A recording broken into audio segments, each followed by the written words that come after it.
All right, let's dive into something that might sound a little, well, dry, but is actually the secret language of the entire business world: Egyptian accounting standards. Seriously, don't let the name fool you. These rules are basically the grammar that every single business uses to talk about the one thing that connects them all: money. So just think about this for a second. How on earth can a massive multinational corporation and, say, a tiny startup in a garage talk about their finances in a way that actually lets you compare them? How can anyone, an investor, a bank, even the government, make any sense of it? Well, without a common set of rules, it's just total chaos. I mean, every company would just report their numbers however they wanted, right? Comparisons would be impossible, and you couldn't trust anything. It'd be like financial guesswork. But when you have rules, you get clarity, you get trust, and you get the power to make smart decisions. That is the entire problem these standards were created to solve. So how do we get from that chaos to some real clarity? The answer is the Egyptian Accounting Standards, or the EAS. The best way to think about them is as the official dictionary and the grammar book for doing business in Egypt. They make sure that when Company A talks about profit, it means the exact same thing as when Company B talks about profit. At its heart, the EAS is that one single rulebook, and its main job is to make everything transparent, consistent, and comparable. That's what builds trust in the whole system. It lets you, me, or any investor pick up a financial statement and know that we're all reading a story told with the same vocabulary. So who are the people who actually get to write this rulebook? It's a group called the Permanent Committee for Accounting and Auditing Standards. And what's really key here is the mix of people on that committee. You've got government regulators, professional accountants out in the field, and university academics. That diversity is kind of the secret sauce. It makes sure the rules aren't just good in theory, but that they actually work in the real world. Okay, so just like any language, this one has some basic grammar rules. Let's get practical for a minute and look at a couple of real-world examples to see how this all plays out. Let's start with something you can easily picture. Imagine a bakery. In its warehouse, it's got raw materials, flour, sugar. It's got dough that's rising, that's a work in progress. And it's got fresh loaves of bread ready to go. All of that stuff is called inventory.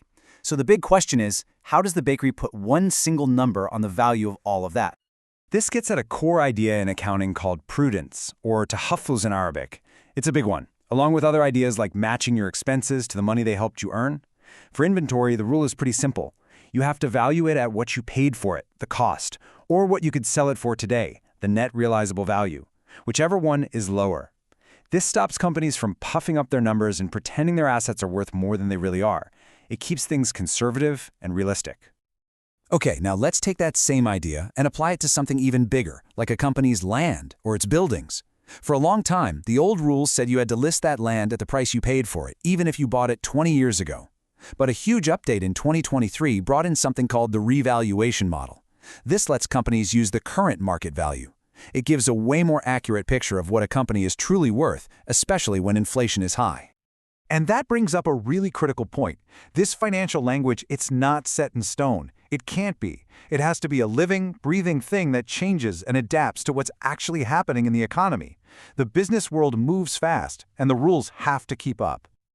And you can see that evolution right here on this timeline. There have been big updates over the years, for sure. But just look at 2023 and 2024. These weren't just random little tweaks. These were major, urgent changes made in direct response to huge economic shocks that were hitting the country. And here's the why. This chart really tells the story. Look at the massive devaluation of the Egyptian pound against the US dollar. When your currency's value shifts that dramatically, valuing a building based on what you paid for it years ago becomes pretty much meaningless, right? The rules had to change to allow for revaluation, just to stay grounded in reality. Okay, so we've talked about how some of the main numbers are calculated. But, those big headline numbers, profit, assets, they don't always give you the full picture. To really, truly understand a company's health, you've got to learn how to read between the lines.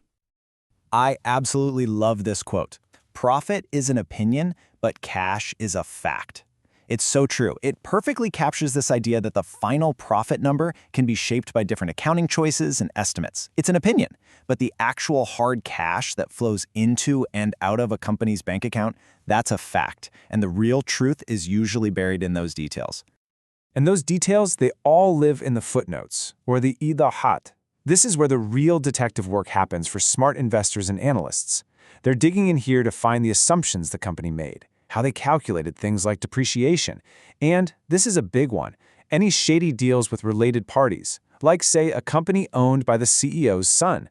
This is where you find out if a company is truly being transparent. So after all that, let's pull it all together. Why does any of this matter? Why should you care about accounting standards? What's the real payoff for having this complex, shared language of business? You know, when it comes right down to it, it's because these standards are the absolute bedrock of a healthy economy. It all starts with having that shared language. That language builds trust. That trust is what attracts investment from home and abroad, and that investment is what fuels growth, all because people can make smart decisions based on data they can actually rely on. And that brings us to one last thing to think about. The business world is changing faster than ever before. We're now trying to figure out things like digital assets, cryptocurrencies, and entirely new ways of doing business. So that leaves us with a really big question to ponder. As our world keeps evolving, what's the next rule we need to write for this language of money to keep the whole conversation clear, honest, and relevant?